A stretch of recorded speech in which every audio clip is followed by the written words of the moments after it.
भाजपा नेता एवं नगर परिषद मनाली के अध्यक्ष चमन कपूर ने आरोप लगाया है कि प्रदेश की कांग्रेस सरकार प्रभावितों को 7 लाख का झूठा सपना दिखाकर अब उन्हें भूल गई है। ना तो प्रभावितों को राहत राशि मिली है और न ही घर बनाने के लिए जमीन दी जा रही है। यह आरोप उन्होंने बीती शाम मंडी में आयोजित पत्रकार वार्ता के दौरान लगाया। चमन कपूर ने कहा कि जिस तरह से कांग्रेस सरकार झूठ बोलकर सत्ता में आई थी, ठीक उसी तरह से प्रभावितों के साथ भी 4500 करोड़ के राहत पैकेज का झूठा सपना दिखाकर छल किया गया है। बेहतर होता कि सरकार पैसों से पहले प्रभावितों को जमीन देती। जिन चंद प्रभावितों को 3 लाख मिले हैं, उनका ये पैसा जिंदगी की नई शुरुआत में खर्च होता जा रहा है। जब तक सरकार जमीन देगी तब तक इन प्रभावितों के हाथ खाली हो चुके होंगे और घर नहीं बना पाएंगे। यदि सरकार ने जल्द ही प्रभावितों को जमीन और घर बनाने के लिए मुआवजा जारी नहीं किया तो फिर सड़कों पर उतरकर आंदोलन किया जाएगा। चमन कपूर ने आरोप लगाया कि जो राहत राशि बांटी जा रही है उसमें भी सरकार ने भाई भतीजावाद किया है। कांग्रेस के नेता अपने चहेतों को राहत राशि दिलवाना चाहते हैं। यही कारण है कि मंडी में जिला प्रशासन ने राहत राशि बांटने के कार्य को रोक दिया और अब वेरिफिकेशन के नाम पर इस आवंटन को पात्र व्यक्तियों के लिए भी लटकाया जा रहा है।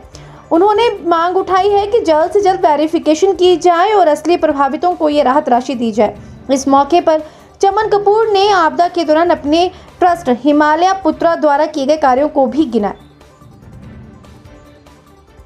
पूर्व में मुख्यमंत्री जयराम ठाकुर जी ने भी और हमने भी पीछे जब गए थे लोगों को राहत राशि देने, तो आप लोगों के पत्रकारों के ही माध्यम से ये बात करी थी कि सरकार सबसे पहले इनको ज़मीन दे, चाहे 2 बिस्वे दे, चाहे 4 बिस्वे दे, सरकार सबसे पहले जो है इनको ज़मीन दे। क्योंकि अगर बाई दिवे किसी को मिल भी गए पैसे 2 लाख 3 लाख जो भी मिलेंगे, वो पहले किताबें खरीदेगा, कपड़े खरीदेगा। जब तक सरकार ज़मीन देगी तब तक वो सब पैसे ख़त्म हो चुकेंगे। तो इसका मतलब है कि सरकार की मंशा ठीक नहीं है। सबसे पहले सरकार जो है उनको ज़मीन दे, उसके बाद पैसे कंटिन्यूसली दे, 2 लाख दे, फिर 2 लाख दे, फिर 4 लाख दे, कोई बात नहीं 7 लाख पूरे करें, लेकिन जैसे लोगों का काम हो तो इमीडिएट उनको दे। अब सर्दी आने वाली है, टेंट तो हमने दिए हुए लेकिन लगाने के लिए जगह नहीं है। अनाप शनाप जगह पे उन्होंने लगाए हुए हैं, फिर भी कोई धमकाने आ जाए। सरकार का एक आश्वासन होना चाहिए। सरकार को चाहिए कि वो ज़मीन इनको पहले अलाउ करे।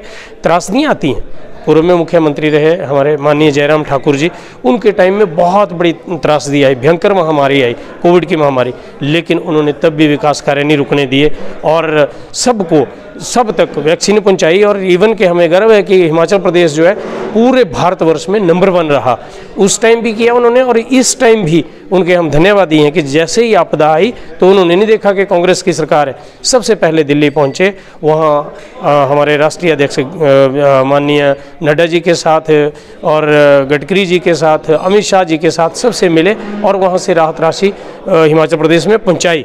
लेकिन मैं आपके माध्यम से कहना चाहूँगा सरकार को कि जो काम करता है उसकी तारीफ भी होनी चाहिए। कोई बात नहीं, ऐसे आपदा के टाइम में राजनीति नहीं होनी चाहिए।